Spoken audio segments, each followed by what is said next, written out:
La buena noticia es, A ver. de esta semana, económica. Muy buenas noticias para los bancos. Por eso los bancos salieron a festejar. Por Y otro, eso es muy poco republicano de su parte. sí, puede ser, pero esto es política. Y al otro Bueno, día, es interesante la estrategia de refinanciar y sería un éxito, hay que decirlo, de la gestión de Massa. Odio a los tipos. También estoy cansada de todos los 8M que me pregunten la misma pregunta de mierda. nacen en una villa en la pobreza y son los soldados a donde después aparecen las cámaras de televisión esta semana ahí, cuando en realidad los verdaderos narcos están en los countries, ¿no? Hola a todos, todas y todes. ¿Me vas a decir feliz día? Feliz día, Candy. Y a todas las mujeres que están mirando del otro lado. De todas las criaturas preciosas del universo, creaciones magníficas de Dios, sacrificadas. No, yo me reí mucho igual hoy viendo los flyers. Hiciste un buen segmento. Hice un buen segmento, yo siento que sí. Qué difícil vivir en este mundo. O sea, hoy estoy muy odiada. Creo que fue lo primero que te dije cuando te vi. Odio a los tipos. O sea, no a vos en particular, pero sí a los tipos en general. ¿Querés editorializar sobre eso? Sobre el 8M, No sé. sobre el paro feminista. Vos no estás parando. Yo ¿Cómo te claramente sentís sobre no eso? estoy parando, estoy trabajando de las 6 de la mañana. Me siento mal, la verdad, no me había dado cuenta, pero es verdad, otros años sí he parado. Creo que estamos en un momento medio complicado de los feminismos en general. Me interesaría saber si es una percepción mía nada más, también me interesa tu opinión, si es una percepción mía o si estamos como atrasándonos. Hay un momento ahí, Dios, patria y familia, donde hay una vuelta a los valores tradicionales y yo siento que no avanzamos nada. Tal vez estoy teniendo un día negativo, pero es como wow, realmente wow. Y no sé, para mí hay que consumir menos Twitter primero. Puede ser. Porque esas son expresiones que se multiplican en esa red social, me parece. Puede ser. O que por ahí exagera ese tipo de voces. Y segundo, creo que estás negativa en general con todo. ¿No? Con la economía, con la política, que es algo que viene desde hace un tiempo. Es un momento difícil del claro, capital, ¿no? No es solo, claro, que no es solo algo muy subjetivo tuyo, sino que es algo que se ve, que se está discutiendo en Total. general, pero creo que tiene que ver con esto que los movimientos en general, no solo feministas, sino que tienen sus flujos y reflujos. Hay momentos donde se avanza, hay momentos donde se retrocede, ¿no? No estoy preparada emocionalmente para eso. O sea, yo soy de la generación también de Ni Una Menos, entonces como que viví todo el crecimiento, la ola verde de 2018, precioso. Después vino la pandemia y yo realmente creí que íbamos a salir mejores. Fue como, ay, esto es fundamental, todos nos vamos a dar cuenta de la importancia de los trabajos de cuidado, de la infraestructura, de la diferencia con la que entramos a la pandemia, como va a ser un momento de importancia de las políticas públicas, del rol del Estado, como todas estas cosas, y de repente salimos y estamos muchísimo peor. O sea, muchísimo peor en todo sentido, y en los sentidos feministas también, en términos de agenda de género también. O sea, Larreta salió ayer a decir que si él es presidente va a cerrar el Ministerio de Mujeres. ¿Qué ministerio dicen que van a cerrar porque funciona mal? Tipo, el de trabajo, chicos, hay 40% de informalidad y nadie se le ocurrió cerrar el Ministerio de Trabajo. Y tampoco diría que funciona tanto. Macri lo cerró, Macri le hizo secretaría. No funcionó. Spoiler alert, no funciona hacer eso. O sea, podés mejorar la gestión, pero ¿cómo vas a salir a hacer campaña electoral diciendo que vas a cerrar el ministerio cuando no mejoró ningún indicador? Que no tuvo una gran gestión, bueno, evidentemente, pero no por eso vamos a cerrarlo. No, pero también tiene que ver con el medio, ¿no? Lo hizo en Radio Rivadavia, al lado del Sí. salame de Adorni, que se dedica en Twitter a fomentar estos discursos anti todo, pero todo. sobre todo anti mujeres y disidencias, anti pobres sobre todo. Es bastante nazi el tipo. Debe tener un póster de Babi y Checopar en el cual Claro.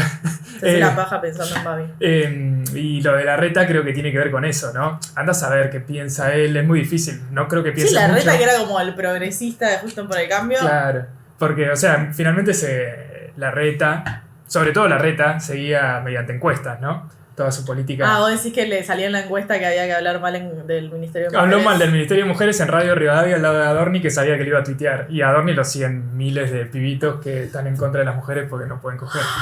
Entonces. Qué momento sí. del mundo, por favor. Pero después vos te fijás en los hechos, Larreta tiene Secretaría de la Mujer, Secretaría de Diversidad, tiene toda Sí. una cantidad de fondos destinados. Es a verdad ese que no tiene un sentido. Ministerio de Mujeres, sino que tiene una secretaría. nunca suscribió, o sea, nunca adhirió a la ley de cupo laboral trans, por ejemplo, pero sí tiene una secretaría y sí le pone guita. Pero o sea, digo, incluso lo corrieron por derecha, sobre todo a Dorni, Sí. por bancar a Larreta en eso, diciéndole, che, mirá, te dijo eso, pero en realidad en los hechos no estás haciendo nada. O sea, como que ahí adentro del antro ese que es Twitter, pasaron esas cosas. Pero creo que también tiene Pero que ver Twitter con... siempre existió, ¿entendés? No me alcanza la explicación Twitter, porque Twitter siempre existió y hubo una marea verde y hubo Ni Una Menos. O sea, una parte de organización de Ni Una Menos fue por las redes sociales. Entonces, como... Bueno, sí, hay reacciones de los movimientos transformadores, siempre hay reacciones conservadoras. Tal vez sea eso y hay que pasar este momento, pero qué difícil que está. Son momentos, sí, qué sé yo. También después de la pandemia se aprobó finalmente el aborto legal, ¿no? Sí. No es que tampoco fueron todas. Sí, hay conquistas Claro. legislativas, total. Legislativas en los hechos, qué sé yo. Yo siento que el aborto, o sea, no se aprobó en el 2020, pero como que fue el 2018. Sí. El año clave. Eso fue como una deuda que había quedado ahí remanente. Pero sí, se aprobó y obvio. Hay que celebrar. Hay que reconocer las conquistas que tenemos, pero nos falta muchísimo. O sea, uno ve los números y realmente nos falta muchísimo. Y es muy hostil. Los espacios de trabajo son muy hostiles en general. Los espacios públicos son muy hostiles en general. Yo hoy tenía la remera esta de siempre feminista, nunca infeminista. Y me daba cuenta que la gente me miraba raro, ¿entendés? Y yo decía como... O sea, estoy en Palermo, boludo. Estoy en el epicentro de la progresía. ¿Cómo puede ser que me miren raro? Es el 8M. Y... Estoy para tener una remera que diga mueran. Claro. Reverendos hijos de Utah. Bueno, pero yo creo que tienen que ver con estas cosas, ¿no? Con que hay momentos de avance, momentos de retroceso, puede durar meses, años. O podemos estar entrando a una nueva, a un medioevo reloaded, un medioevo del siglo XXI. O un nuevo etapa alcista, a un nuevo bull market para los derechos. Más latoniano. No, pero para las luchas de sociales, de estos sectores que vienen siendo, de estos últimos años, es así. O sea, vienen siendo bastante bastardeados, no solo en redes sociales, sino también incluso en como políticas públicas, por ejemplo, que se aprobó el aborto legal, pero también hay toda una cantidad de políticas que van en signo contrario. ¿Cómo cuál? Y como recortar planes sociales. Bueno, presupuestarios, tipo claro. límites presupuestarios, sí, recontra. No, hay un montón de leyes que no salieron. El sistema de cuidados, que no era un sistema de cuidados, era una extensión de licencias materno-paternales, no salió. La obligación de los espacios de trabajo de tener no se dice guardería, jardines materno-paternales, la UIA se quejó y ahora puede ser por reintegro, que no sé qué, o sea, les dieron un changüí. Entonces es muy difícil porque, no sé, yo tengo la sensación de que era un gobierno que supuestamente iba a avanzar en un montón de estas políticas porque era como el gobierno progresista y al final mucho quedó en el discurso y poco quedó en las acciones. Más allá de que hubo cosas, o sea, no solo el aborto legal, el programa de registradas también está muy bien, el programa Acompañar está muy bien, que es el programa para víctimas de violencia de género y está muy bien, pero bueno, es como que son cosas que puede venir otro gobierno y las puede sacar. ¿Entendés? Más allá del aborto legal, que es una ley, entonces es más complicado que lo saquen y... Yo me voy a poner muy combativa, así. Pero combativa también con las... barra conflictiva. Sí. Yo y un montón. Pero... La Corte Suprema, digo, lo puede dar vuelta porque dice que es inconstitucional. Por ejemplo, en este esquema en el que estamos viviendo. Yo estoy para lanzar piedras. Que con todas sus diferencias fue algo parecido a lo que pasó antes. Es lo que pasó en Estados Unidos, ¿no? Sí, pero igual pero es muy distinto porque no es ley. Sí, o sea, acá es ley. Las leyes se suponen que son más estables en el tiempo. Pero... A ver, no sé a dónde pasó, pero para mí hay un punto que abarca todo el conjunto de las conquistas, de los derechos que podemos llegar a conquistar, que en general, como vos decías recién, por ejemplo, el aborto fue legal a fines de 2020, pero que vos, como participante activa del movimiento, lo sentiste como que si se hubiese conquistado. Sí, que lo ganamos en 2018. ¿Por qué? Por todo un proceso de movilización, ¿no? Que en general las grandes conquistas de la humanidad, en términos de superar barreras clasistas, de género, etcétera, tienen que ver con la lucha. Bueno, hay algo que ocurrió a partir de este gobierno de 2019, que fue una desmovilización bastante importante de sectores que antes movilizaban activamente para conquistar. Tuvo la pandemia también, o sea, no se podía salir a la calle. Obvio, pero digo, tanto para reclamos de género, sociales, etcétera, como hasta, no sé, el mismo Guzmán dijo que su gobierno no se movilizó para conseguir mejores un mejor condiciones. acuerdo, claro, con el Fondo Monetario Internacional. Digo, la movilización popular tiene que ver con conquistar derechos, o sea, sin movilización popular previa, la historia nos dice que es muy difícil que hayan conquistas sociales. Es que es la presión política. O sea, si vos no generás presión política, ¿por qué te van a dar algo? Es el poder que tenés es esa presión en la calle, no hay otro poder que tengas. No son individualidades. Claro. Y está todo tan corrido que es muy, muy difícil y muy tenebroso el horizonte que se abre. Más allá de quién gane las elecciones, digo, más allá de los nombres particulares, es como que todo el discurso está muy corrido a la derecha y plantear cualquier avance en una agenda de género parece como utópico. Y estamos hablando de una licencia, o sea, extender las licencias a Argentina tiene una de las licencias más cortas de la región, ¿entendés? Como, chicos. Sí. En dulce de leche, vamos.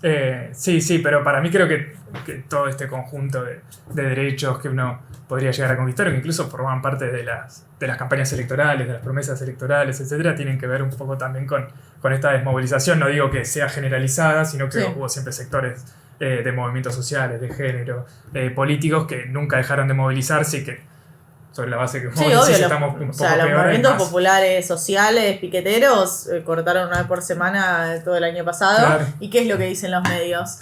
Cortan como esta gente que no trabaja. Es un problema de tránsito y no un problema social, ¿no? Se logró transformar de esa forma. Estoy muy enojada con los medios también. Pero hay incluso, a mí me llama la atención estas últimas semanas de ver a gente de los medios editorialistas, voceros muy importantes de sectores que son nacionales y populares o que defienden al gobierno, al kirchnerismo, etcétera, que le echan la culpa a la gente porque no se movilizó, por ejemplo. Que dicen, bueno, también no solo hubo retrocesos del gobierno, que no se supo plantar frente a el FMI, agendas de derecha, la seguridad, etcétera, sino que también no fue solo culpa del gobierno, sino que también la gente no se movilizó, por ejemplo, con el atentado contra Cristina, no se movilizó por el FMI, no se movilizó frente a distintos ataques a la democracia. Igual lo del atentado de Cristina a mí me llamó mucho la atención, o sea, yo estuve en la calle ese día y yo esperaba algo más grande, o sea, como que fue muy partidizado, la gente que estaba ahí era como el 24 de marzo que están las dos marchas, la de la izquierda y la del kirchnerismo, bueno, era como la marcha del 24 de marzo. Y yo esperaba como una manada de gente, no porque haya sido Cristina, sino porque había un intento de magnicidio, como una defensa más a la democracia que... Más republicana, democrática. En algún punto sí. Y fue como, wow, qué corrido que está todo también, ¿no? Sí. Como que eso un poco me desalienta. Pienso, ¿será que nosotros vivimos en un nicho y en realidad todo está corrido más a la derecha? Y estamos en el medioevo. Yo creo que nosotros vivimos en un nicho en el cual creemos que está todo más corrido a la derecha de lo que de verdad está. Pero a veces pasa lo contrario. What? Estoy haciendo los cálculos. No, de seguir tanto Twitter, por ejemplo, uno ve cómo esos discursos de Adorni, por ejemplo, yo lo veo muy seguido a Adorni en Twitter, que después vos hablas con la gente y no, claro, porque tiene que ver con esos nichos, no todos vivimos en nichos, claro. Las redes sociales fomentan esos nichos, sobre todo Twitter, Instagram también todas, como que hay una bola de nieve que se va generando ahí, pero creo que en términos más concretos, para mí el gobierno apostó decididamente a no movilizar, y creo que tiene que ver, que eso es un factor muy importante con lo cual, si vos ves que hay un avance de la derecha, que es una caracterización que hace el gobierno desde hace bastante, ¿no?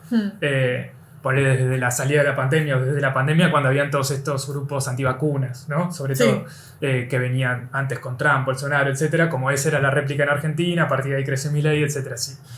El diagnóstico es que hay un crecimiento de la derecha, ¿cómo lo combatís? Retrocediendo y diciendo no vamos a hacer mucho ruido porque si no le estamos dando para que coman estos sectores.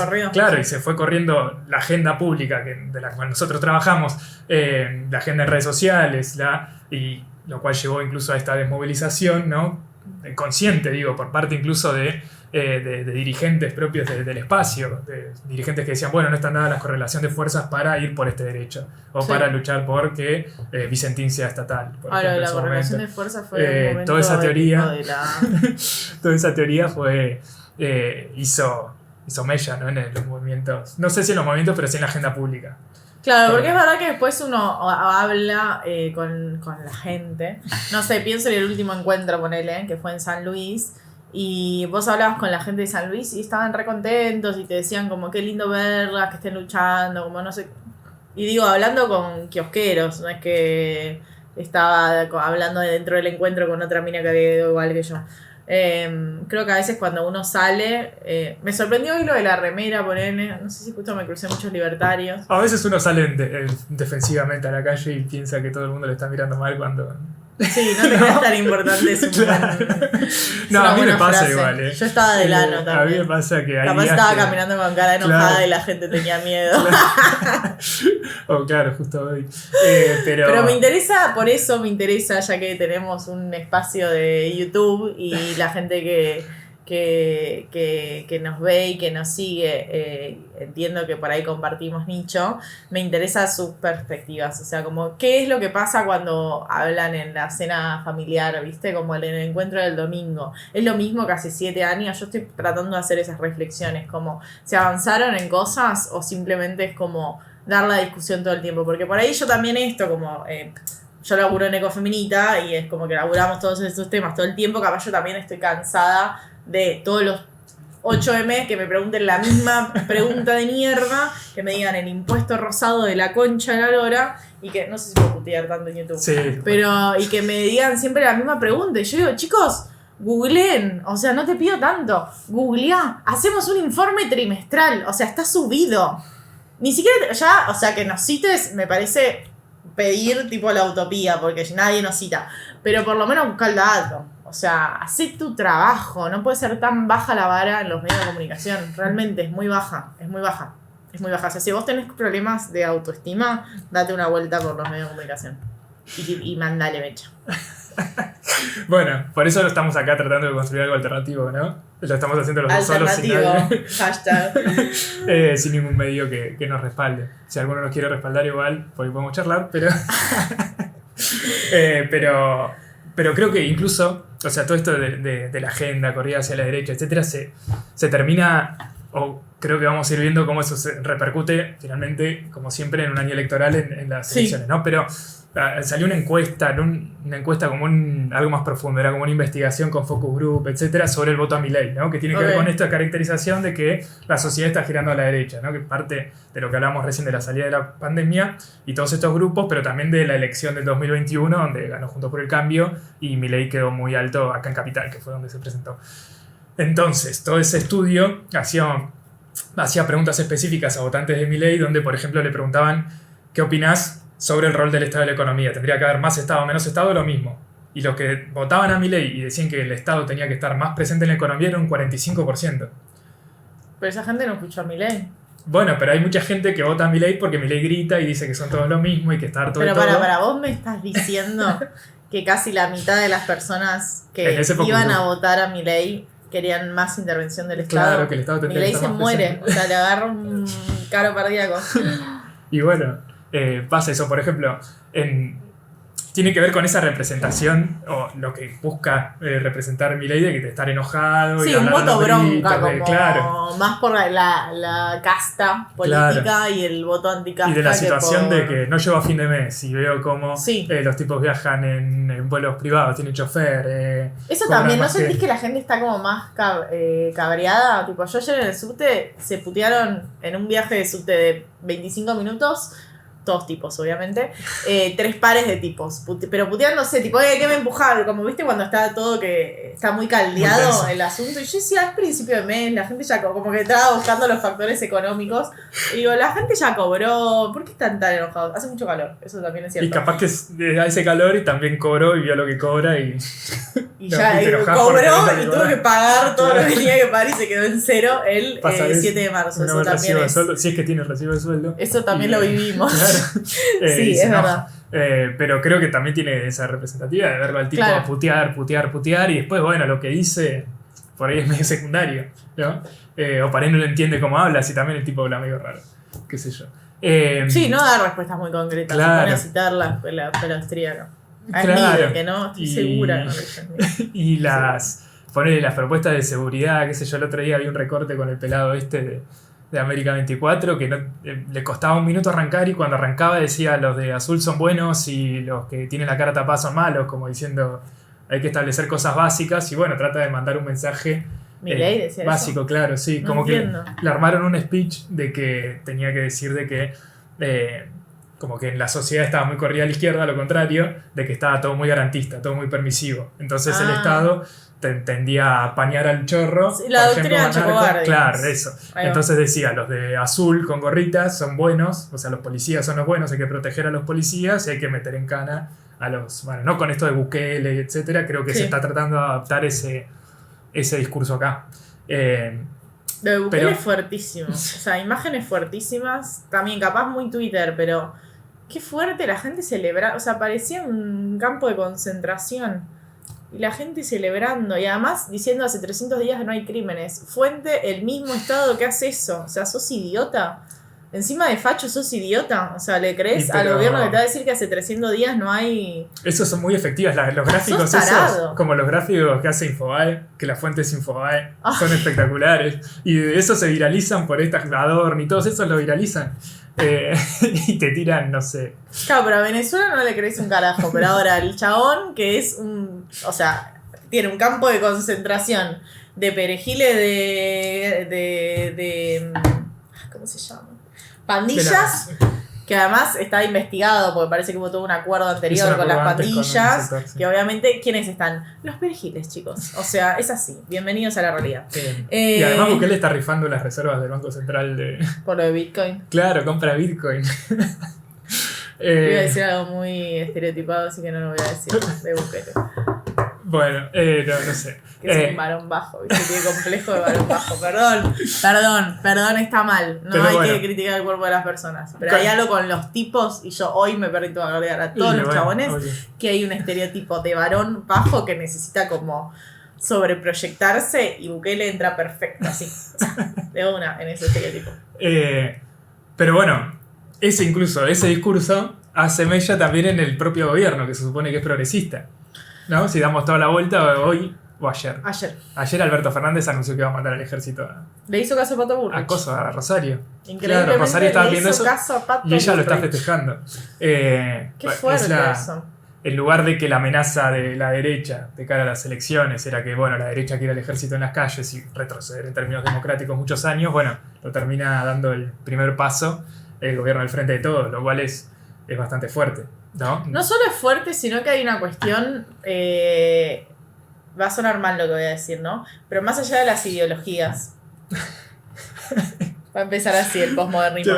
Más allá de las ideologías, vas a hablar de la moral. Hay experiencias, experiencias concretas, ¿no? Tenemos el caso de México. Claro, sí. Tenemos el caso de Colombia dentro de lo que es Sudamérica. Tenemos el caso de Estados Unidos, o sea, todos países que le hicieron la guerra al narcotráfico y cómo salió mal.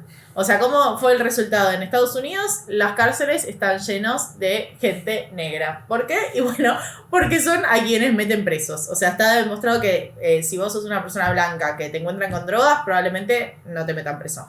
Y si sos negro, sí. Entonces, para lo único que sirve es para criminalizar un grupo que ya querías criminalizar. No para aprendemos meter el Estado en nada. el Pero negocio. esto viene pasando hace 40 años, ¿entendés? Entonces, desde los 80. Lo de Estados Unidos es desde los 80. No aprendemos nada. O sea, ¿en qué país funcionó mandar al ejército a controlar un tema de narcotráfico que obviamente está el poder político, la policía y ahora también las Fuerzas Armadas? Gracias, compartieron el negocio. Van a estar más caras las drogas, les agradecemos un montón. Va a estar más caro el vino también, podemos hablar de eso después. Ay, sí, estoy muy indignada con todo. Porque lo del vino es importante igual. De las Fuerzas Armadas, ¿qué nos queda? Nada, la derechización total. La sí, pérdida de derechos humanos. Hay una capitulación bastante importante. Y después, no sé, ahí con el punto de Rosario se puede hablar de muchas cosas. En los que nos compete a nosotros, creo yo. La hidrovía. Que ahí, claro, está el problema de que todo el río Paraná está privatizado, básicamente, que es la principal arteria por donde Argentina saca el 75% de su comercio exterior, por donde llegan los barcos de Paraguay. Bolivia y también de Brasil. Como los barcos de Bolivia. Bueno, el cargamento van los cargamentos desde ahí, pero digo que desde ahí salen toda la exportación de todos esos sectores también. Entonces Sí. pasan los barcos de Paraguay, en este caso con droga, pasan por Rosario No sé si y se solo de van. Paraguay, pero sí, ponele. Pero es porque Argentina, no, por eso también nombraba Bolivia, y de Colombia también podrían bajar hasta ahí, digo. Sí, los también hay cargamentos hasta ahí. muchos, no se controla mucho los aviones. Sí, pero principalmente Sí. el comercio está ahí porque el puerto del Gran Rosario, todos los puertos del Gran Rosario funcionan como lugar de paso y transbordo. Llegan los barcos sobre todo Asunción, paran ahí y se pasan un transbordo para irse a Europa, a Dubái. Sí, hay que todos esos pensar lugares. por qué es Rosario, o sea, por qué Claro. sucede todo esto en Rosario. Y bueno, por el lugar que ocupa en la hidrovía y Porque es el mejor lugar para, para llevarse para los contenedores. contrabandear droga. Claro, porque por ahí pasan un montón de contenedores Sí. que están llenos de soja, maíz, trigo y girasol, que es lo que Sí. produce Argentina, pero también de cosas que están de paso. Entonces, imagínense que ya de por sí es seguramente muy difícil controlar para la prefectura, la gendarmería, etcétera, los cargamentos que pasan por ahí. Es mucho más difícil si toda la que se conoce como hidrovía está privatizado y sobre todo si los puertos también están privatizados, entonces nadie se puede meter a controlarlo y los cargamentos salen solo por declaración jurada. Los que se dedican al comercio exterior firman una declaración jurada que dice me llevo tantas toneladas de soja y listo. Sí. Es un No, está descontrol. clarísimo que si uno quisiera controlar eso, tiene que controlar la hidrovía. También es cierto que está muy descontrolado todo el tema de Rosario. O sea, a mí me ha tocado ir, no sé, el año pasado y hace 4 años, y está mucho peor ahora que hace 4 años. O sea, es increíble cómo también fue escalando todo. Creo que se complementa con la crisis económica, con la Claro. falta de oportunidades, con qué posibilidades tienen los pibes de encontrar un laburo. Y que todo ese sector fue un gran polo industrial histórico de la etapa del peronismo hasta los 70. Se expandió todo, sobre todo en San Lorenzo. Estaba el segundo polo industrial más grande de América Latina después de... ¿Cómo sabes tanto de algo? Porque que me puse a pasa en investigar Capital? sobre esto y estoy haciendo un video para YouTube que lo quiero sacar esta semana, Mirá pero no creo cómo que llegue. vende su programa, No creo que vaya a llegar. Pero está ese factor que dejó a una cantidad de gente muy importante desocupada y que las próximas Claro, como generaciones un fueron polo las que industrial de... desarmado. Claro. que pasó a ser, en San Lorenzo hay varios puertos ¿En también Rosario? que pasaron a ser. San Lorenzo es un departamento que está un poco más al norte, En que Santa también Fe. tiene sus puertos, claro, por eso se dice que no es Ok. Rosario, porque Rosario está pegado, es como si fuera el conurbano de Rosario, Ok. ponele unas Claro, el líneas, Gran Rosario. claro, el Gran Rosario, Ahí está. y hay toda una cantidad de puertos, no es que están solo los puertos de Rosario, sino que alrededor de todo el Paraná hay varios puertos, que esos son los que funcionan como transbordos, y que bueno, al ser todos privados nadie los controla, y después pasan mucha gente, muchos funcionarios de los puertos que son privados, que también tienen sus financieras con los cuales le lavan la guita, la invierten en negocios inmobiliarios, en los countries, en los casinos, etcétera, y después Claro. usan a los pibes que están desocupados, que no tienen perspectiva porque nacen en una villa en la pobreza y son los soldados a donde después aparecen las cámaras de televisión esta semana ahí, cuando en realidad los verdaderos narcos están en los countries, ¿no? Que son los que lavan la guita, incluso están los bancos. Ay, me indigna tanto. Pero por eso no es casual que sea solo en Rosario, ¿no? Sobre No. todo por la hidrovía, por el río y por todo este descontrol a partir de los 90, que es donde Menem privatiza todo, sobre todo los puertos y la hidrovía, que este gobierno también tuvo su oportunidad. No, Creo ya. que todavía está a punto porque se venció la concesión de la hidrovía. Sí, pero algo lo habían resuelto. Lo debería haber leído, perdón. Todavía no, o sea, postergaron la licitación, Eso. el Estado avanzó un poco, porque Sí. antes, por ejemplo, la empresa se llama Hidrovía, por eso se les dice Hidrovía, que es un consorcio entre Handenul, que es una empresa holandesa, de Países Bajos ahora, con un privado argentino que confesó haber pagado coimas incluso para mantener esa concesión y que ellos cobraban la tarifa, hacían el dragado, que es decir, hacerlo más profundo al río para que puedan pasar los barcos, y el balizamiento, que es la señalización. Que hubo un problemón el año Yeah. pasado con el dragado por la sequía. Claro. O sea que hicieron un laburo pésimo también. Y tampoco el Estado ni siquiera se metía en controlar cuánto pagaban de tarifa los barcos que pasaban de externos, igual de bandera que no es Argentina. Además, Argentina tampoco tiene barcos propios, con lo cual paga más por fletes, por ejemplo, lo cual son menos reservas internacionales.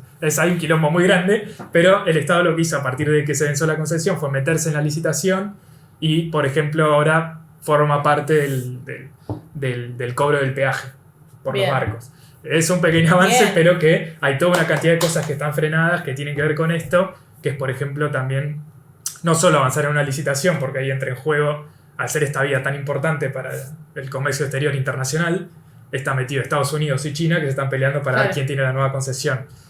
Y después, por el canal de Magdalena, que lo nombró Alberto Fernández el otro día, y Kicillof también, que es hacer otro canal, dragar todo lo que es la costa de Buenos Aires, de la provincia de Buenos Aires, para que los barcos que se van por el Atlántico no tengan que pasar sí o sí por Uruguay, que es lo que pasa hoy. Claro. Hoy los barcos esos de Rosario, para salir al Atlántico, pasan por el puerto de Uruguay y ahí es donde ¿Sabes que hacen- yo siempre me pregunté eso? Como, ¿por qué tienen que pasar por ahí? Porque no hay tanta profundidad. Acá hay el suelo es menos profundo que allá. Entonces hay que hacer un trabajo de dragar, Ok. de hacerlo más bajo, para que Ok. puedan pasar los Pero grandes no habían barcos con hecho ese contenedores. trabajo en el fines del siglo XIX, no se hizo ese trabajo. Es que en el sí, Río pero de ahora hay la barcos Plata. más grandes. Ahí Ese es va. el problema. Ahora los barcos cargan muchas más contenedores Claro. y necesitas un espacio más grande que nadie lo quiere hacer por ahora porque hay todo un negociado importante que tiene que ver con que... a Yo partir pensaba de que también salgan había de- una cuestión de no hacer tan fuerte a Buenos Aires, como que tengan que pasar por ahí, Rosario, por pero el Rosario, problema y es para que- que no quede todo en Buenos Aires. Me El problema imaginaba.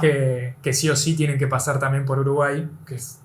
por Para donde dejar los salen dólares. Arre. y es ahí donde esa triangulación entre Argentina y Uruguay y antes Paraguay, por ahí Sí. se hacen las triangulaciones de soja, de trigo, de maíz, su facturación sobre facturación, que termina en el Banco Central sin reservas internacionales. Pero pará, en eso, digamos, la aduana se está poniendo más las pilas. O sea, yo veo más Por ejemplo, como multas, cositas, se está eh, investigando un poquito más Sí, la sí, a evasión. partir de que llegó Mitchell, Sí, avanzaron un poco. Está bien la gestión, Michi. Por ejemplo, mira, hay algo que es... Yo la leo más, en la que me aparece más aduana, Sí, me bueno, interesa. Massa tiene un mejor Tiene equipo mejor de prensa, comunicación, eso claro. está clarísimo.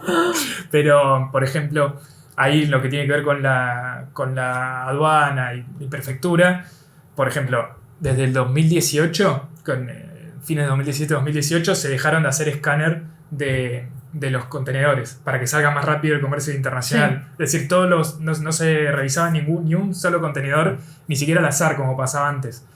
Ahora retomaron eso, pero retomaron hace un par de meses, que de vuelta volvió a salir a la luz, y se calcula que más o menos el 3% de todos los contenedores se escanean. Claro. Así que sigue siendo todo bastante... Pero si volvés con una valija de más, de 6 Claro, es así. Esas fotos encima de noticiero que habían incautado al pibe que se compró 5 mochilas para revender, me da una vergüenza. Es tipo 3 empanadas para 2 personas, chicos. O sea, la verdad, con los niveles de triangulación que hay de soja, te vas a poner a... Sí, no sé. pero ni siquiera pesan, como decíamos antes, todos los embarques, los contenedores salen por declaración jurada, es decir, te dicen cuánto están exportando, pero nadie después controla que sea el peso, el tamaño, el volumen de exportaciones. Sino que Vamos solo- centrándonos en las buenas noticias, Gonzalo. las solo lo malas. dicen. La buena noticia es, A ver. de esta semana económica, es A ver. que vamos a patear los vencimientos que teníamos entre abril y junio de este año, que vencían 7 billones de pesos. Billones es millones de millones, no lo confundir con billions, que es miles de millones, porque los yankees siempre quieren tener unidades de medida diferentes. Billions es una gran serie, mírenla. A Cande no le gusta para nada, pero... O sea, yo me quise enganchar, pero no me enganché. Muy de tipos, hablando de cosas de Puede ser, tipos. sí. Bueno, Pero habla sobre finanzas, qué sé yo. tampoco habla tanto, al final, No, es un tipo siendo un policial, tipo. sí, Bueno, sí. 7 billones de pesos vencían entre abril y mayo, o sea, 7 millones de pesos. Son muchísimos ceros. Lo cual era un problema para este gobierno, porque era como que cada mes tenía que ir enfrentando el rollover, o sea, tenía que ir enfrentando la refinanciación de esa deuda. Entonces, ¿qué dijo Sergio? Dijo, no, chicos, acá hacemos un canje de deuda, o sea, agarró todo esto y licitó nuevos bonos. ¿Para qué? Para patear los vencimientos hasta 2024 e incluso febrero de 2025. Lo cual está muy bien en términos de plazos. Está muy bien. En términos de plazos, ahora vamos a las condiciones que le dieron. Pero en términos de plazos está muy bien. Porque era como que todos los meses íbamos a tener que estar diciendo, che, no sé si me renuevan la deuda y con qué condiciones. Y ahora es como que se hace de una forma más ordenada. Y también es interesante porque Juntos por el Cambio volvió a salir con el comunicado, que hicimos un capítulo especial sobre eso hace un par de semanas, pero volvió a salir con otro comunicado diciendo de nuevo lo mismo, Y acá muy interesante que Hernán Lacunza, Laspina, me falta un economista. Sanderis. Y Sanderis salieron los tres al unísono a decir, no, esto está mal, es una bomba para el gobierno que viene, no sé qué. Y eso es interesante porque los tres representan como a tres facciones dentro de Juntos por el Cambio. Uno es de Patricia Bullrich, el otro de Larreta y el otro de... Dice que estoy siempre olvidándome de uno. De Macri. De Macri, Sanderis gracias. habla mucho es con que Macri está con Boca en la cabeza, entonces yo ya un poco lo corrí. Pero bueno, estaban los tres que supuestamente están en plena interna de Juntos por el Cambio diciendo lo mismo. O sea, se unieron para decir, no, esta deuda en pesos no es sostenible. Y el mercado, o sea, la gente del mercado, le gustó eso. No le gustó lo de Juntos por el Cambio, lo cual es raro porque generalmente, ideológicamente, los mercados están más cerca de Juntos por el Cambio que de cualquier cosa que sea peronista. De izquierda ni hablemos. Entonces es interesante porque... Depende de qué peronista. Es interesante, voy a seguir mi punto, porque no tuvo mucho efecto este segundo comunicado como sí tuvo el primer comunicado. Hay que ver cómo sale esta refinanciación porque el resultado va a estar mañana. Pero sí es interesante la estrategia de refinanciar y sería un éxito, hay que decirlo, de la gestión de Massa. Ahora, ¿cuáles son las condiciones? ¿Cuáles son las condiciones? O sea, ¿por qué dirían que sí a esta refinanciación, a este canje de deuda? Y bueno, porque lo que les ofrecen es, por un lado, bonos atados a inflación, o sea que está bastante bien, en un país con inflación del 6% mensual, y otros bonos, los de plazo más largo, que son es terrible el bono dual. El bono dual que es de Toto Caputo, o sea, el Messi de las finanzas, que lo que dice es, que Guzmán no pagó. ¿te doy inflación o te doy devaluación? Si hay más devaluación que inflación, yo te pago lo que fuera devaluación. Si hay más inflación que devaluación, yo te pago la inflación. O sea, lo que te estoy diciendo es, vos vas a ganar sí o sí. Y además de eso, como si no fuese suficiente, agregaron una condición, que es que el Banco Central, si bajan mucho el precio de los bonos, sale y te los compra. Eso ya estaba vigente igual. O sea, win-win-win. Eso ya lo habían activado.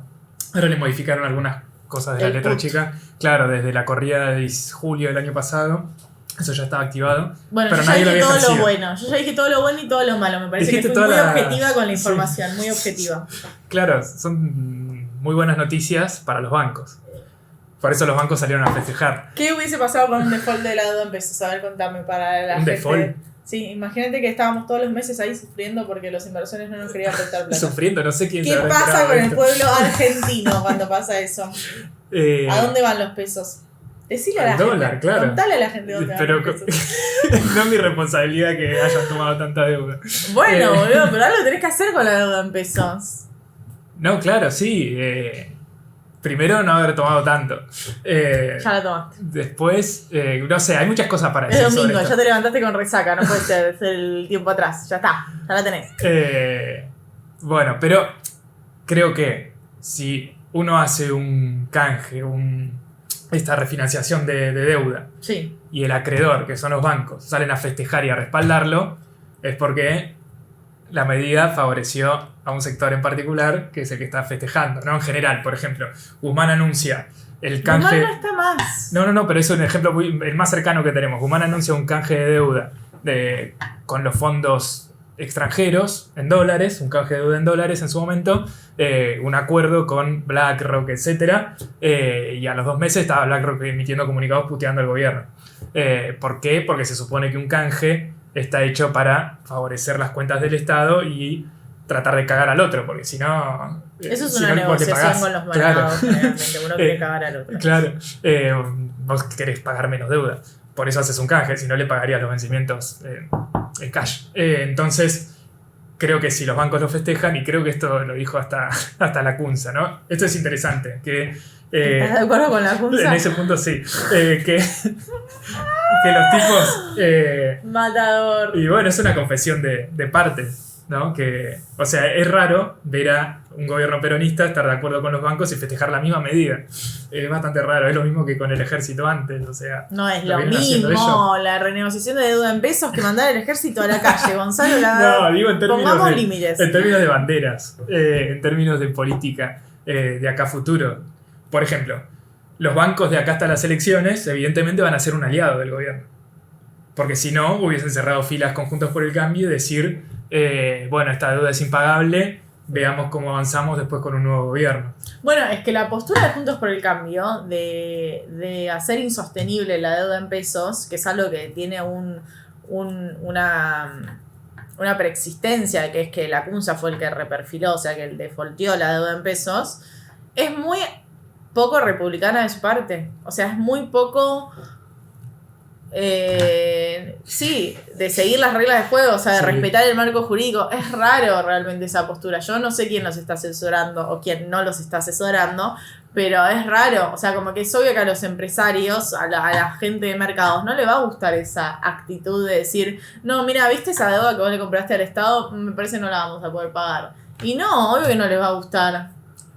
El problema creo que tiene que ver con que, por un lado, ellos quieren tratar de hacer explotar esa bomba que querían hacer explotar. Sí, están con el peor mejor.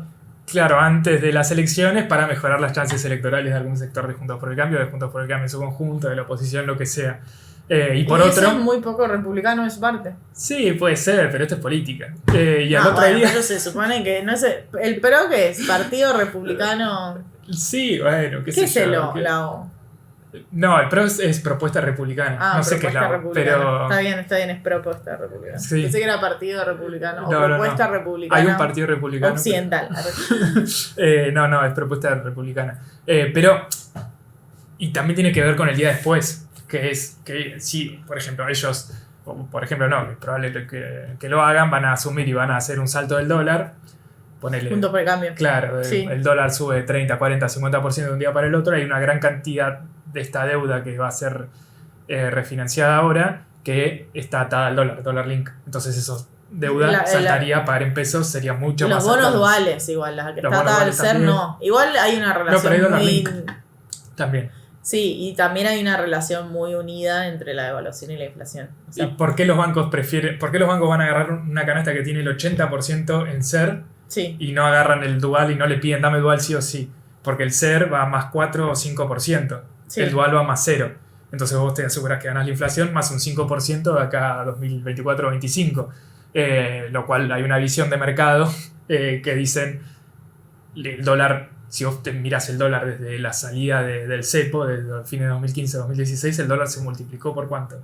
El oficial incluso se multiplicó por 10 veces, creo. Y estaba 9 cuando se fue Cristina, claro, y al toque empezó a estar 12, desde 9 14, hoy estamos, sí. el oficial está cerca de 200, claro. Sí. O sea, es más de 10 veces. Entonces, el dólar históricamente ya está empezando a quedar caro con respecto a la inflación. No caro, pero sí, si uno mira los gráficos de largo plazo, desde la salida de la convertibilidad hasta ahora, ve que la inflación queda por detrás del dólar. Entonces, hacen ratios entre los financieros, digo, y hay una visión medio generalizada que si uno mira incluso en YouTube, hay gente que lo hace gratis, que les muestra estas cosas, que recomienda comprar bonos SER contra bonos dólar link. Los bonos dólar link venían estando baratos porque, como vos decías, como repetimos muchas veces acá, cuando hay un salto, suba el dólar oficial, se traduce a precios muy rápidamente con lo que se conoce como pass-through. Entonces se lo ve como una carta muy ganadora de estar metido en instrumentos SER. El problema es que no hay forma de licuar esa deuda, ¿no? Para el Estado Nacional, en términos de que si uno toma deuda a tasa fija y después la inflación es más alta que esa tasa, es decir, va a recaudar más plata de la que finalmente tiene que pagar porque la recaudación está muy ligada a la inflación, bueno, esa deuda se va achicando con respecto al PBI, con respecto a la deuda total. Sí, igual no sé si la salida de eso es decir que no la vas a pagar como hace Juntos por el Cambio. No sé, qué sé yo, pueden haber distintas salidas, no sé. La verdad que en este debate sobre... O puede simplemente refinanciarse como todas las deudas de los capitales en el siglo XXI. Bueno, por eso, a ver, ese es un tema muy interesante. No, porque mirá... Ya no adhiera lo que estoy diciendo.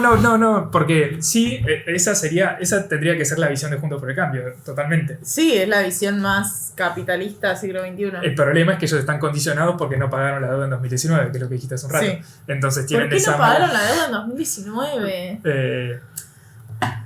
No lo hicieron para que no vaya al dólar, ¿no? Es lo que dice la CUNSA. ¿Y por qué? No habían hecho un control de cambios para que no vaya al dólar. O sea, una cosa no se quitaba de la otra. Sí, no estaban los controles de cambios. O sea, la CUNSA lo que dice ahora, que era el ministro en ese momento, es que lo fue a ver a Macri.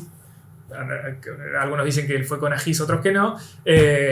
o con la charla previa con algunos economistas que después estaban con Alberto Fernández, a decirle que ponga un control de cambios para que todos esos pesos no vayan al dólar porque se la veían venir. Ya el domingo a la noche en algunas casas de cambio online había saltado.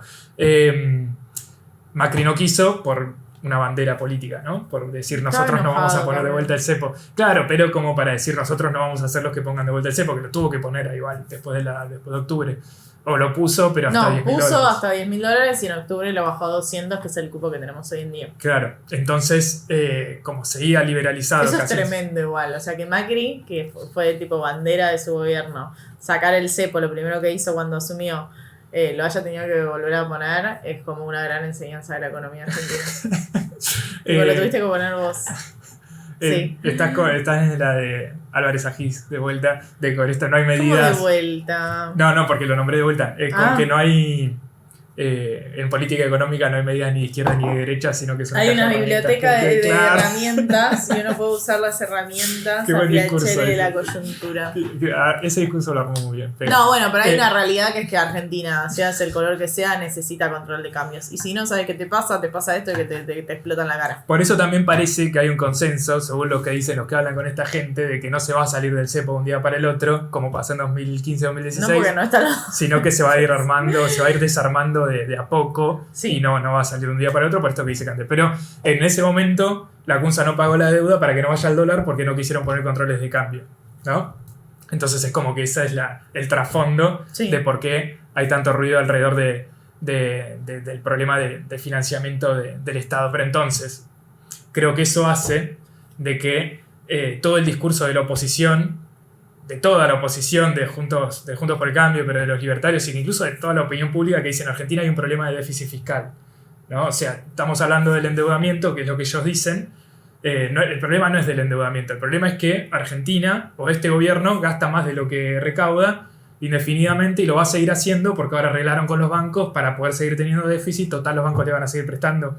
No, es más o menos así. Igual si el déficit va a ir bajando por el propio acuerdo con el fondo. Bueno, ellos dicen que tendría que bajar más fuerte, pero para mí no tiene sentido porque creo que para el Fondo Monetario, para ellos Argentina tiene un problema de déficit fiscal, pero en realidad no tiene un problema de déficit fiscal, creo yo. ¿Por qué? Porque si uno mira los niveles de déficit fiscal con respecto a la región, Argentina tiene la mitad del déficit fiscal que tiene el resto de los vecinos de América Latina. Tiene un promedio de 4,5 puntos del PBI. Argentina tiene 2,4 el año pasado, ¿no? El último dato anual disponible, y mucho menos con respecto a... Sí, lo que no tiene Argentina es las herramientas para financiar ese déficit. ¿Y quién rompió esa herramienta para financiar eso? Macri. Claro, entonces por eso no discuten las herramientas de financiamiento, sino que discuten el déficit fiscal, porque la discusión sobre el financiamiento ya la perdieron. Entonces instalan esta agenda del déficit fiscal, que si uno lo compara incluso con Perú, que es un modelo para la región, con Brasil, son más chicos los niveles de déficit fiscal de Argentina. Sí, igual es ahora que también los países están saliendo de la pandemia, como que los estados tienen una participación más o menos. Si uno mira, el otro día me puse a ver un poco el ranking de ese déficit fiscal, y los países que tienen superávit fiscal son Zambia, las repúblicas de Sudáfrica que tienen pobreza del 90%. Sí, presta la plata. Sí, porque son países así muy chiquitos, paraísos fiscales, pero un país que uno pueda nombrar sin tener que mirar el mapa, cualquier país que vos estés pensando tiene déficit fiscal. El punto es que para estas reglas actuales del capitalismo moderno, como Cande decía recién, todos los países tienen más o menos desarrollado un mercado de capitales y un financiamiento a partir de esta emisión de títulos en moneda local, en este caso sería el peso, con los bancos, entidades financieras, las compañías de seguros y prepagas que le financian este déficit. El problema es que en Argentina eso se rompió, entonces pasa esto. Traigo ahí como la pregunta. Si estamos en ese proceso, ¿no?, de constituir un mercado financiero en pesos, ¿no es medio lógico que estos primeros pasos sean con condiciones que tengan que ser muy atractivas? O sea, indexadas a la inflación, por ejemplo. O sea, no tiene sentido. Y si no, ¿quién apostaría en el mercado financiero en pesos? Lo pregunto, ¿eh? O sea, como reflexiones. Es porque es la herramienta de última instancia, me parece. En este punto, sí. O sea, ya se intentó, ¿no? Y no avanzó. O sea, en punto, claro, al momento de buscar este reacomodamiento del mercado local, Guzmán no quería, o sea, en todas sus conferencias decía: yo no voy a indexar la deuda ni al dólar ni al... O incluso sí lanzó títulos en dólares, cuando él decía: nosotros no vamos a devolver, y lanzó todos estos títulos que hoy entran al canje, que son el TB23, TB24, Nadie que cotizan, sabe, no, ya sé, pero sabe. que venían cotizando, estaban muy baratos porque nadie creía que este gobierno iba a devaluar antes de terminar el mandato, lo cual evidentemente va a ser lo que va a terminar pasando. Entonces, eso también tiene que ver con un ida y vuelta con los mercados, con esta relación de poder, etcétera, pero que sí, en esta instancia de que no queda otra, de que de otra forma es muy probable que nadie te preste plata y que al mismo tiempo, en paralelo, estás ahorcado por el FMI, porque si no cumplís con la meta por ahí es peor, porque el FMI te corta el financiamiento, no puedes pagarle 5.000 millones de dólares en un semestre al FMI. De hecho, El todavía, Banco o Central sea, no la tiene esa plata. ya estamos cumpliendo más de una semana que dicen todos los días que el FMI va a salir con un comunicado con la aprobación de 2022 y las metas anuales, dirían, de 2023, pero todavía el FMI no dijo nada. Pero así creo que así se cierra el círculo ¿no? de tener que endeudarse en moneda local para financiar el déficit, que al mismo tiempo el FMI te fomenta que tomes más deuda en el mercado local porque ellos miran el déficit fiscal y no el financiero, Sí. que es 3 veces más que el déficit fiscal. Y te fijas, en ningún portal te dice el déficit financiero subió, nunca aparece nada. No, porque hay que pagar las deudas. Claro, entonces es como, ese No, es el negocio hay que del pagar capitalismo. los intereses de las deudas. Los intereses, claro. Entonces, hacer estos canjes, por ejemplo, el FMI no dice nada, incluso puede estar a favor porque garantiza de que no va a haber problemas de vencimientos de capital mientras se pagan los intereses. Que es básicamente cómo se sostiene esta reducción del déficit fiscal y cómo se sostiene en la mayoría de los países. Pero bueno, ahí hay... Igual para mí es sigue siendo en términos políticos y económicos una victoria de la gestión de Massa. Lograr pasar de vencimiento todos los meses, sobre todo abril y mayo, que se venía repicante, a patearlo para 2024, 2025. Lo que tiene que ver con esta coyuntura tan... Apremiante. Sí, es probable, pero bueno, se van a sufrir las consecuencias no en el largo, sino en el mediano plazo. Pero también deja un mensaje político, este mensaje político que vos decías de que Juntos por el Cambio esté en contra de los bancos, aunque si uno lo mira de lejos es eso, porque le tuvo que responder el titular de la Cámara Empresaria de bancos a Juntos por el Cambio, ¿no? Diciéndoles que ellos eran irresponsables. Segundo comunicado que lanzan, chicos. Puede ser, o sea, uno lo puede tomar de... Parece una pelea universitaria. Hay una visión a la extrema que puede ser que los bancos con esta movida están bancando una candidatura de Massa para que, aparte Juntos por el Cambio lo crea así. Mira, hay una realidad con Massa, y Massa lo sabe, que es que si la inflación sigue en el 6% mensual, acá no es candidato. Todo bien, nadie es candidato con 6% mensual en tu gestión. No, y también hay una realidad que los bancos quieren ganar guita. Y sobre todo no quieren perderla, porque si el gobierno que viene no paga la deuda, ellos le tienen que explicar, tienen que mostrar en sus balances un agujero contable así que le tienen que explicar a los gerentes de afuera. Y ahí muchos van a perder su laburo. No sé cómo estamos de tiempo. Yo quería meter algo del superdólar. Y bueno, esto tiene que ver con toda la... No, la pero no deuda. quiero que el podcast dure 1000 años, porque después nos dicen que es No, muy largo. queda- Y nosotros siempre Vamos abajo 50 están todos separados los tiempos. Vamos 50 minutos, vamos a hablar 5 minutos de esto y cerrar. ¿No? Bueno, vamos a quemar todo. No, mentira. Le bajaban el video. ¿Por dónde querés arrancar? Porque por la novedad, ¿no? La novedad, no sé si la viste. Sí, obvio que la vi. Pasa, yo lo fue ayer, veo todos los días. claro. Por favor. Pero pasó ayer a la tarde. No, capaz que lo sé. leíste de la mañana. Lo leí de la mañana. De una conferencia de prensa, el jefe del Banco Central de Estados Jerome Unidos. Powell. Que es la Reserva Jerome Federal. se dice. Jerome. Jerome. Jerome. En realidad es Jay, porque allá Jay. se le dice por la primera letra, ¿viste? Jay Powell. Me gusta eso. Son buenos Yo sería así. diminutivos. Claro. Yo sería she.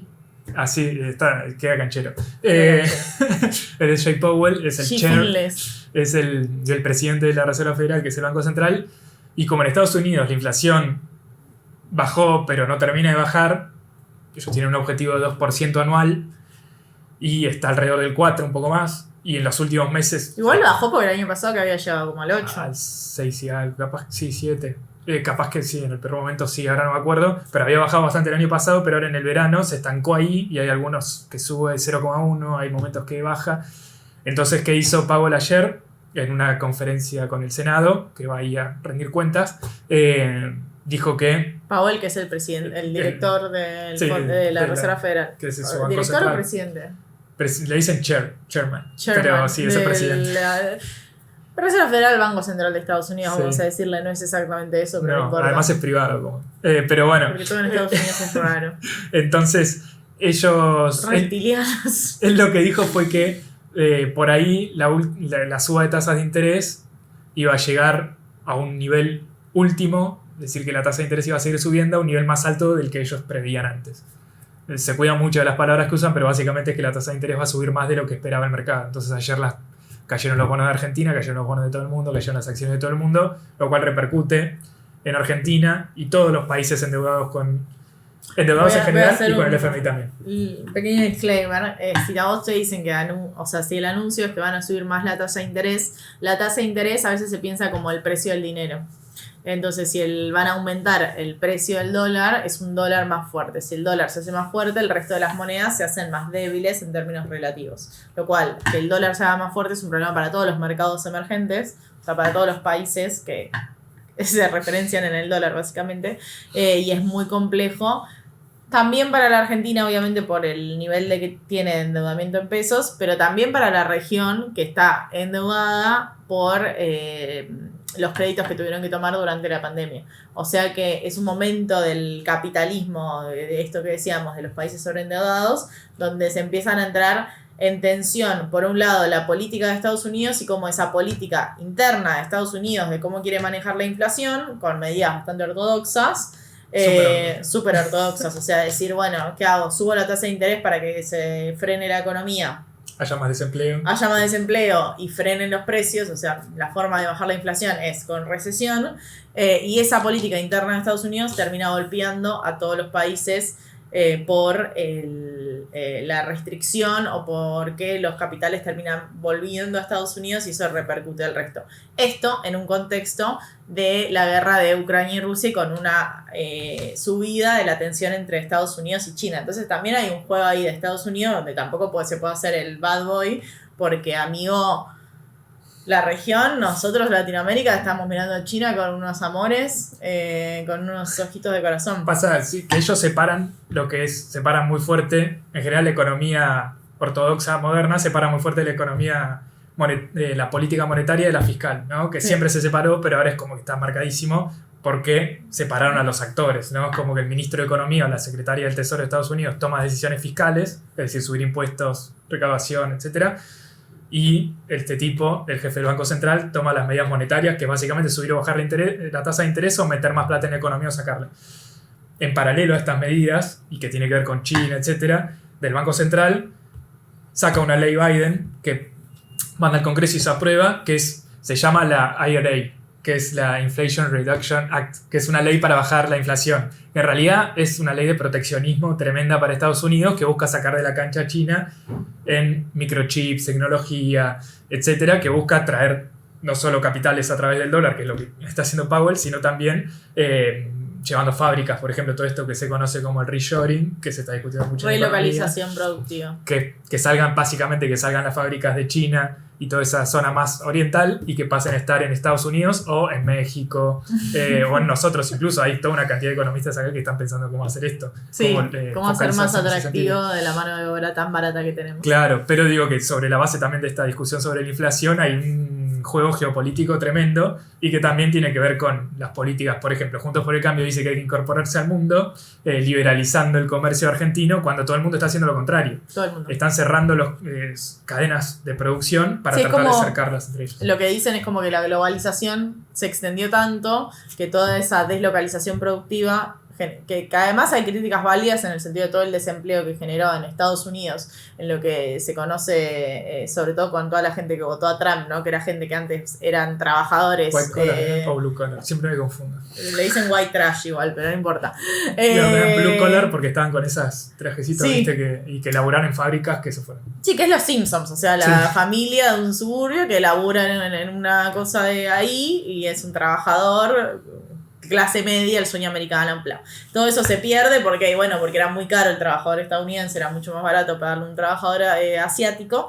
Entonces, todo ese desempleo y esa masa encuentra como esa representación política en algo mucho más exagerado. Pero más allá de eso, en términos geopolíticos, también le da más poder en algún punto le da más poder a los países que le están dando esa mano de obra barata y va cambiando el rol porque Asia no terminó siendo solo esa fuente de obra de mano de obra barata, sino que China se está tecnologizando y empezando a competirle de igual a igual a Estados Unidos, que se avivó bastante tarde, ¿no? De que estaba sucediendo esto. Entonces es como... Tuvo que llegar Trump para darse cuenta. Es como la globalización, que de repente era todo lo bueno para el capital mismo de poder contratar lo más barato posible, y de repente es como, pará, esta competencia, claro, estamos perdiendo poder, y esta competencia se está haciendo más cruda y más de igual a igual. Y que está dejando de lado toda una visión muy economicista del mundo, ¿no? De esta visión de que, por ejemplo, a Rusia no va a invadir Ucrania porque no le conviene, porque le vende gas a Europa. Claro, sí. No, porque entonces mirar la geopolítica, mirar el mapa internacional como que, bueno, son negocios, entonces sobre la base solo de los negocios y de los incentivos económicos,